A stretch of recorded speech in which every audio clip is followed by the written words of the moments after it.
Welcome to the Music Nut program. I am John the Music Nut. Thank you for joining me today. First and foremost, I'd like to give a big thank you to all of you who watched my first video and for all of your feedback. I really appreciate it. Without further ado, here's video number 2. And my new series, which I'm going to do probably every month or so, the album after. The premise of the album after is this. This is going to spotlight an album that came out after this band or artist put out a blockbuster album. It's going to be an album that did not sell nowhere near as many copies as the one before it. It sold a fraction of those. So, for example, I'm not going to talk about Led Zeppelin because all their albums sold very well. So even Present sold very well. So I'm not going to focus on that. I'm going to focus a lot on bands from the 90s because a lot of music was sold in the 90s, particularly on compact disc. You had a lot of albums sell 5 million, 10 million copies or more just in the United States. And a lot of those albums you could find used very reasonably these days in 2024. Here's the first band that I'm going to talk about. And the album is Turn It Upside Down by the Spin Doctors. This was released in June of 1994. This came out after their debut LP, Pocket Full of Kryptonite. Just want to make sure it comes in the light. This came out in 1991. This was one of those sleeper hits. It sold decent initially, but about a year later, Little Miss Can't Be Wrong really hit big nationally. And then the album sold like hotcakes. This album sold over 5 million copies in the United States and 10 million copies worldwide. This album, then the band itself, is best known for the hits Little Miss Can't Be Wrong and Two Princes. Little Miss Can't Be Wrong hit number 17 on the Billboard Hot 100. Two Princes hit number 7 on the Billboard Hot 100 and was a worldwide hit. Furthermore, if you were listening to album-oriented rock radio back at this time, you couldn't avoid the Spin Doctors for about 2 years. Because not only were they playing these songs heavy, they were playing Jimmy Olsen's Blues heavy. They were playing What Time Is It heavy. They were playing How Could You Want Him When You Can Have Me heavy. That was also a single that hit, I believe, number 50 on the Billboard Hot 100, but it still got played pretty heavy. This Pocket Full of Kryptonite is their apex. Most people would say it's their best album. It is a nonstop party. It's an album that doesn't get as much credit as it should these days. They are not just a two-hit wonder. This is a kick-ass album. So, I bought this on cassette first, by the way, just to let y'all know that. So this came out in June of 1994, Turn It Upside Down. The lineup here, we got Chris Barron on vocals. We got Eric Schenkman on lead guitar, and he does the lead vocal on Difference. We got Aaron Kamas on drums, and he does play clavinet, piano, and Hammond organ on a few other tracks, and we got Mark White on bass. So this album sold 1 million copies in the States and 2 million worldwide. It hit number 28 on the Billboard Top 200. Pocket Full of Kryptonite hit number 3. This did not have any top 40 hit singles in the United States, although there is a track on here called You Let Your Heart Go Too Fast. It hit number 29 in the UK. How is this album? Did this really deserve the fate that it received? That's going to be the premise of this show and future shows of this series. Now, with this album, Turn It Upside Down. This plays a lot like the hangover that the party was for Pocket Full of Kryptonite. I'm not saying there isn't a lot of good songs on here. There certainly are. The hooks aren't as plentiful. The funk is still here.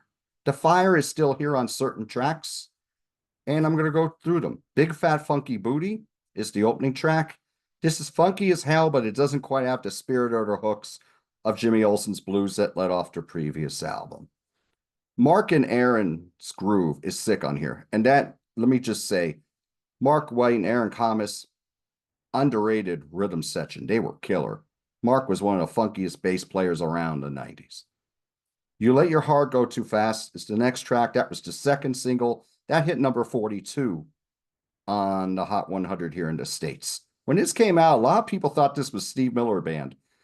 And it was because Steve Miller's Greatest Hits 74 to 78, people were still buying this and listening to this a lot in 1994, believe it or not. And Steve had just put out an album the previous year called Wide River, and the title track got a lot of play on Album Oriented Rock. This song hit number 42. This was the biggest hit off the album. This should have been the first single because this is catchy as sin. This has that fire, that party spirit that you had on the first album. If this was released as the first single, I think this would have been the third big hit by the Spin Doctors. Instead, it's a close to a hit that a lot of people don't remember anymore, but it still rocks.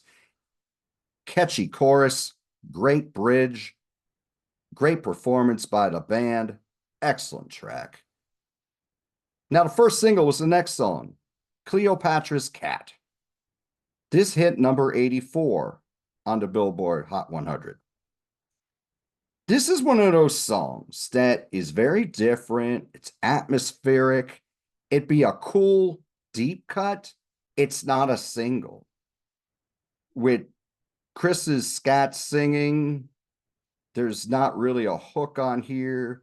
Although it's really laid back, it's still really funky. I like the song a lot. But at the same time, when I heard this as the first single, I'm like, I don't think this is going to go over well. And it didn't. But again, it's a cool tune. Hungry Hameds is the next track. This is my favorite song on the album. This kicks ass. This is about a greasy spoon in Brooklyn, or a diner, as you call it. But it just got a great vibe. It's funky, it's fiery, very strong, very catchy. They're all just so locked in on this song. And even the ad-libs before the chorus kicks in by Chris are very cool. Now, from here, the album is very hit and miss. They're trying different things, more eclectic than Pocketful of Kryptonite and more reflective, but some of this doesn't work quite as well. Biscuit Head is okay. The performance is fine. It's funky. The songs are all right. Indifference, this is Eric's lead vocal. This is very laid back. This is played very straight, not funky at all. It does end strong, but otherwise the song just comes and goes. Bags of Dirt, which is a song they would be playing for years before this came out. This song, the party vibe comes back. It feels a lot like Refrigerator Car from the previous album. A lot of funk, a lot of fire. Chorus is okay, but the rest of the song kills. Very good. Mary Jane, third single off this album.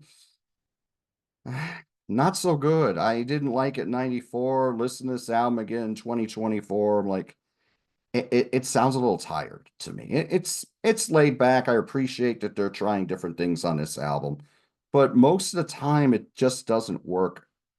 It almost sounds like it's phoned in. It's okay. But if you like it, it's great. More Than Meets the Ear.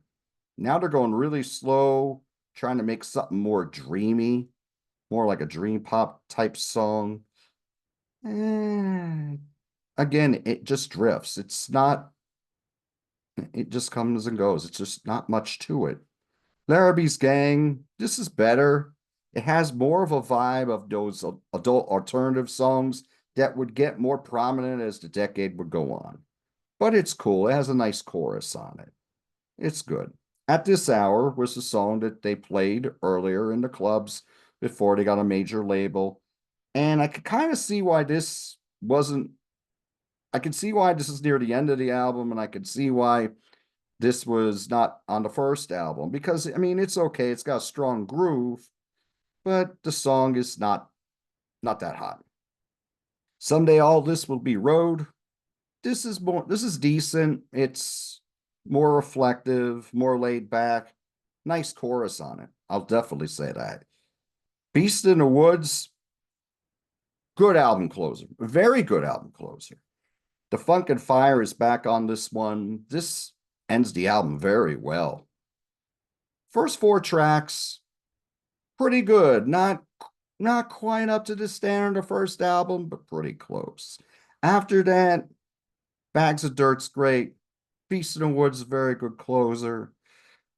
Larrabee's Gang I like. Some of the other songs kind of drift. Why did this sell less? I think with this album, even though it was 3 years after it came out, after Pocketful of Kryptonite, they toured relentlessly. I don't know if there was a lot of time given to the band to write a new batch of songs, and a lot of these songs were older songs that they were playing live for years, and that's what bands with a jam vibe will do. They toured relentlessly. I just checked this out on Setlist FM, excuse me. 1991, 184 dates. 1992, 187 dates. 1993, 125 dates. 1994, 116. They lived on the road. I don't know if they had enough time to write a great album again, but there is still a lot to offer on here. If you can find this reasonable, it's definitely worth your time. Check it out on Spotify or YouTube or Amazon Music, wherever you find your music first, if you wish. It's a decent album. I could kind of see why there was a big drop off on here because the hooks weren't really here. It doesn't have that party spirit that it had, but it's still an album that I like. It's still one that I listen to from time to time. And I am a big fan of this band. I have nearly all their albums. They have 6 studio albums, and they have a live album called Home Belly Groove, which came out in 92. And this was part of the Up for Grabs EP, which was actually their debut, but it was live. They took a few songs off here, that album, I'm sorry, and they added a lot more live tracks to this one. This is a good live album. Chris's charisma really comes off on here. Some of the songs that never made a studio release, like Freeway to Plains Lady, Kerosene, are dynamic. Excellent. Some of the performances here are killer. They are very funky live. So, as for this album, I'd give it a 6 out of 10. Definitely worth checking out. Pocketful of Kryptonite, that's a 10. That album deserves more love. It's not just those 2 huge hits that are the only songs you really hear anymore. So, what do you think of the Spin Doctors? What do you think of this album, Turn It Upside Down? Do you think they should just be what they are considered these days? Just 2 hits? Did they just peak on that first album? I can tell you with confidence, the albums that came after this that sold significantly less were actually a little better than Turn Upside Down, although I do quite like this. So, give us your thoughts in the comments. Until next time, do what you love, and I'll talk to you soon.